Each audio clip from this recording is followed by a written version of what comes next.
ഓം നമോ നാരായണായ. ഓം നമ ശിവായ. ഓം ഹ്രീം ദുർഗായൈ നമ.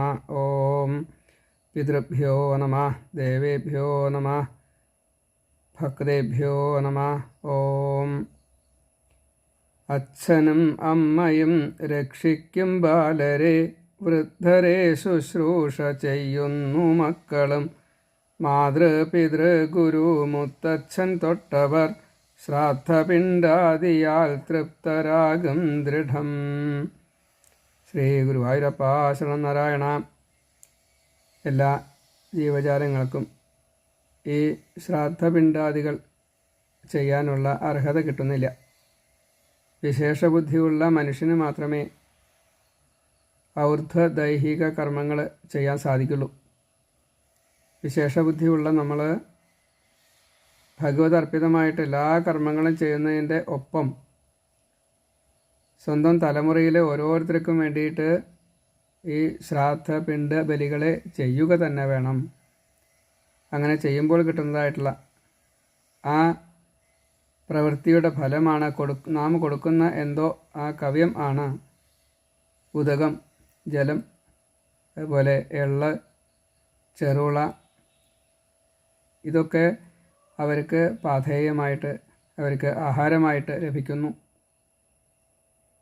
ഈ ജീവൻ എത്ര കാലമാണോ സംസാരിക്കേണ്ടത് അത്രയും കാലം നാം കൊടുക്കുന്നതായിട്ടുള്ള ഈ പദാർത്ഥങ്ങളിലൂടെ അവർക്ക്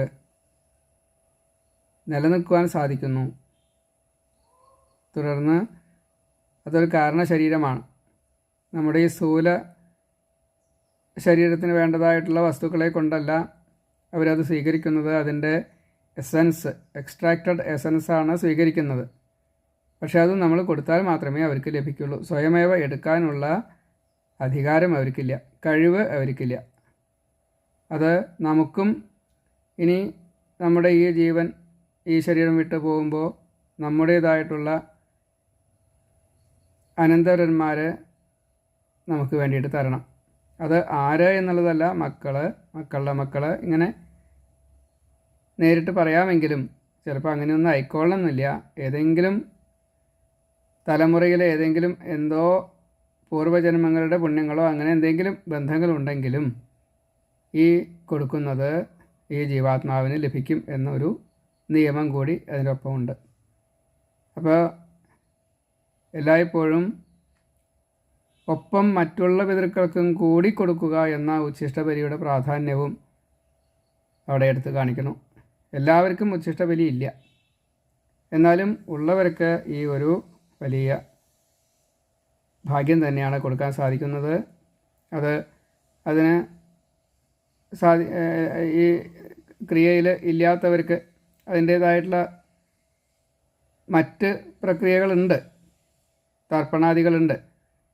അപ്പോഴും അതൊക്കെ അതാത് അർഹതയുള്ള ഓരോരുത്തർക്കും കൊടുത്താലും കിട്ടില്ല അത്രേ.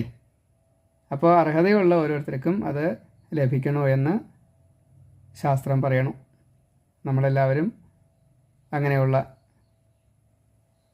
ഔർധ്വ ദൈഹിക കർമ്മങ്ങൾ പിതൃക്കൾക്ക് വേണ്ടിയിട്ടും ദേവന്മാർക്ക് വേണ്ടിയിട്ടും അതേപോലെ മർത്യജാതികൾക്ക് വേണ്ടിയിട്ടും തിര്യക് ജാതികൾക്ക് വേണ്ടിയിട്ടും സസ്യജാലങ്ങൾക്ക് വേണ്ടിയിട്ടും ഇങ്ങനെ 5 തരത്തിൽപ്പെട്ടതായിട്ടുള്ള സമർപ്പണം വേണം. ഒപ്പം അതിഥികൾക്കും കൊടുക്കാം. ഇത് ജീവിതത്തിലൊരു പാഠമായി തീരട്ടെ. ഗൃഹസ്ഥൻ്റെ ധർമ്മമാണ്. അത് എല്ലാവർക്കും ചെയ്യുവാനും ഭഗവാൻ തോന്നിക്കുമാറാകട്ടെ. സർവത്ര ഗോവിന്ദ നാമ സങ്കീർത്തനം. ഗോവിന്ദ ഗോവിന്ദ. ഓം നമോ നാരായണായ. ഓം നമ ശിവായ. ഓം ഹ്രീം ദുർഗായൈ നമ. ഞാൻ വടശ്ശേരി ഹരിനമ്പൂതിരി.